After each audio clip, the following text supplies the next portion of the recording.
Este martes se presenta en la sala parisina Alhambra y en el marco del festival Au Fil des Voix, que se podría traducir a orillas de las voces, el guitarrista flamenco Juan Carmona. Concierto que servirá de presentación aquí en París de su reciente disco Perla de Oriente, grabado con su septeto en el sello francés Nomade Culture, en el que el flamenco se alía con el jazz y con influencias orientales, con títulos como Casa de Té, Rumbo de Shanghái o Perla de Oriente.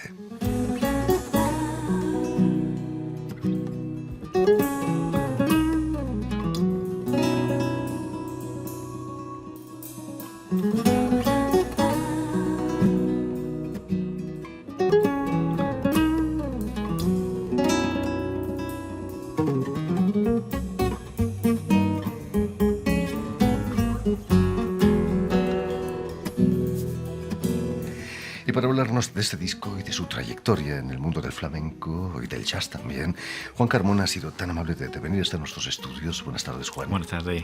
Buenas tardes de nuevo, porque no es la primera vez que nos vemos aquí. Sí, verdad.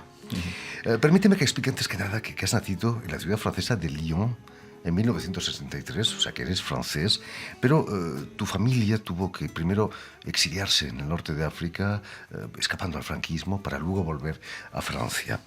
¿Viviste ese cierto desarraigo del exilio, quizás cuando eras pequeño?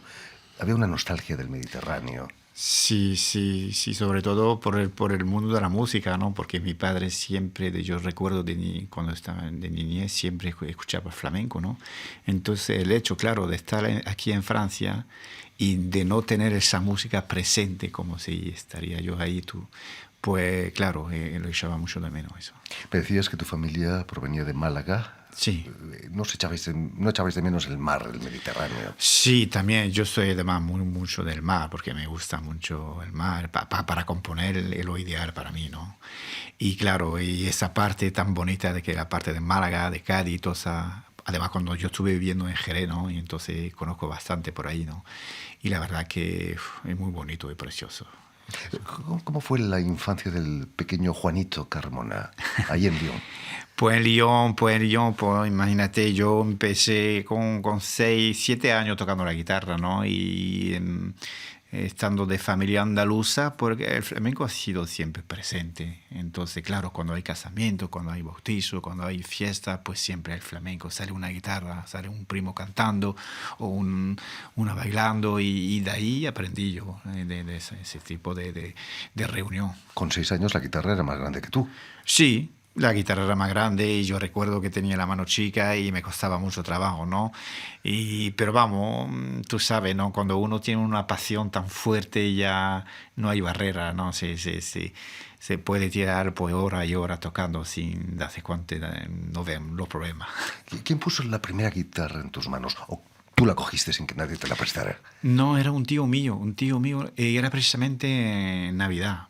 Porque en Navidad siempre nos reunimos y siempre sale un tío mío tocando la guitarra. Y entonces yo recuerdo cuando tenía 7, 8 años, pues claro, pues yo la única cosa que esperaba es de ver a mis tíos tocando la guitarra. No era lo del Papá Noel, lo de los juguetes, ¿no? Todo eso, yo te digo la verdad, yo pasaba un poco de eso. Lo que me llamaba la atención era eso, la guitarra, escuchar flamenco, eso sí. Y Papá Noel te trajo una guitarra. Y el Papá Noel me trajo una guitarra, entonces imagínate, eso era el colmo. Tu primer concierto lo das con solo 10 años en Marsella, ¿no? Sí, exactamente. Y entonces yo recuerdo, porque tú sabes, cuando uno es niño, a lo mejor no se da cuenta de la realidad y se mete sin miedo, y es lo más bonito al final. Porque cuando uno tiene 10, 11, 12 años se pone a tocar sin pensar y es lo mejor, ¿no? Porque cuando uno empieza a pensar que sí va a tocar bien, que si no, que si el estrés ya se pierde muchas veces cosas. ¿Te acuerdas de ese concierto? Yo me acuerdo perfectamente porque ese día por primera vez vino una mujer llorando. Porque yo recuerdo, yo toqué la Sarda de Monti, que es un tema muy difícil, porque además requiere mucha técnica. Y vino esa mujer y llorando, diciéndome que le recordaba mucho su pasado con su gente y eso, y me impactó, la verdad. Siendo ya casi profesional, te lías la manta a la cabeza y te vas a España, te vas a Jerez de la Frontera. ¿Qué es lo que te hizo marcharte? Hombre, es que Andalucía es la tierra del flamenco y más Jerez. Jerez es la cuna del flamenco, ¿no? Entonces, claro, estando aquí o estando en cualquier país, tú puedes aprender flamenco, pero un momento da, te das cuenta que te falta un poco como el acento, como algo, ¿no? Y entonces eso es lo que iba a buscar yo, porque la técnica, la verdad, la tenía ya yo. Y sin embargo, pues quería ver cómo se acompaña el cante, el baile, todo lo que es típico de ahí, ¿no? Y por eso me fui a Jerez. Tu familia es de origen gitano. A pesar de ser francés, ¿te sientes miembro de la nación gitana? Sí, sí, por la costumbre, sí, porque nosotros, pues claro, pues yo que siempre, como no tenía el flamenco, pero tenía esa familia que eran tan cerca del flamenco, para mí gitano y flamenco van juntos, son dos palabras que van juntos, ¿no? Y entonces, claro, yo me siento orgulloso de ser gitano, sobre todo por esa cultura, por esa forma de vivir, ¿no? Que me corresponde. ¿Qué cambió en ti el hecho de trabajar ahí en Jerez de la Frontera, aparte del acento? Hombre, el cambio ha sido enorme porque he tenido la suerte de conocer a Isidro Muñoz, que es el hermano de Manolo Sanlúcar, el que hizo la película de Saura, ¿no? Y entonces Isidro me aprendió muchas cosas, mucho, mucho. Yo le debo todo a él, ¿no? Y entonces, claro, pues el hecho de levantarme por la mañana, ir a su casa y regresar a mi casa a las 10 de la noche y pasaba el día entero en su casa, pues imagínate. Y además fue el productor de mi primer disco, Borboreo, ¿no? Entonces para mí ha sido muy, muy grande eso. Y allí en Jerez, en el 88, vas a ser el primer extranjero que gana el mítico premio del Festival de Jerez. ¿Cuántos años tenías entonces? Yo tenía 25, 26 por ahí, años, jovencito, la verdad. Inconsciente un poco todavía, porque a lo mejor tú me dices, Santa preséntate. inconsciencia. Sí, a lo mejor tú me dices, te voy a presentar hoy y fíjate, tengo mucho más experiencia, pero a lo mejor hoy me entraría miedo, ¿no? Sin embargo, cuando uno es joven, no le da miedo de nada. Entonces me presenté y lo gané, la verdad. Y para mí imagínate, un extranjero que llega ahí y gana el premio, pues entonces a raíz de ahí me salió mucho trabajo, conocí más gente y al final me fui para quedarme 6 meses y me quedé 10 años, para que te veas. Extranjero y además gabacho. Gabacho, además. En la actualidad, excelentes guitarristas que no son gitanos, japoneses. Sí. Tuvimos hace poco a un alemán, fantástico guitarrista de flamenco alemán. Va más allá de las fronteras el flamenco. Sí, ¿no? y yo creo que cada vez va a ser más abierto y más la frontera cada vez tiene menos importancia. Y además la forma de entrar en el flamenco va a ser cada vez más fácil por los medios de comunicación, internet. Hoy en día cualquiera de su casa que está en Japón o que está en cualquier lugar del mundo se pone en YouTube y puede ver la última faceta que ha hecho Diego del Morao o cualquier guitarrista y entonces ya lo tiene en su casa, ¿no? O Juan Carmona. O Juan Carmona. Y entonces imagínate, cuando yo tenía pues 10, 11 años, pues no había todo eso, era mucho más complicado, ¿no? Tenemos más posibilidades, pero la gente lo hace, la gente las aprovecha esas Yo creo que posibilidades. sí, yo creo que sí porque se nota porque, por ejemplo, mira, cuando fui a Hawái de gira, viene un chaval y me dice, oye, ¿cómo es tu falseta es así? Porque yo lo he visto en YouTube y entonces la gente se preocupa y como eso es una facilidad, entonces claro, pues lo aprovecha. Cuéntanos, Juan Carmona, ¿cuáles son las virtudes que debe poseer un guitarrista de flamenco? La capacidad de adaptación, quizás, de acompañar bien a los cantadores. Sí, pero yo creo que en primer lugar, yo lo estaba comentando ayer precisamente, yo creo que lo que salve ante todo es la pasión al instrumento. Porque la guitarra es un instrumento muy difícil, la verdad. Y la guitarra flamenca quizá más todavía, porque requiere una técnica, requiere conocimiento de cultura, requiere de muchas cosas.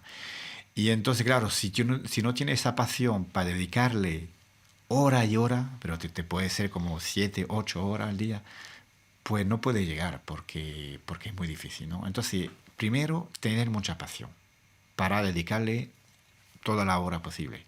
Segundo, claro, pues mucho trabajo, pero trabajo como, pues escuchando mucho para mí el cante, porque el cante es lo más importante, escuchando mucho el ritmo, el baile, y después, pues, hoy en día todo el mundo sabemos que el flamenco lleva armonía de jazz, lleva armonía de Brasil, lleva armonía... El flamenco ha sido muy abierto hoy en día. Has acompañado a grandes nombres del flamenco como Agujetas, Tuquende. ¿Cómo son las relaciones con los cantadores? ¿Os lleváis bien o...? Sí, la verdad, a mí siempre me ha gustado el cante, quizás más el cante que la guitarra, quizá, ¿no?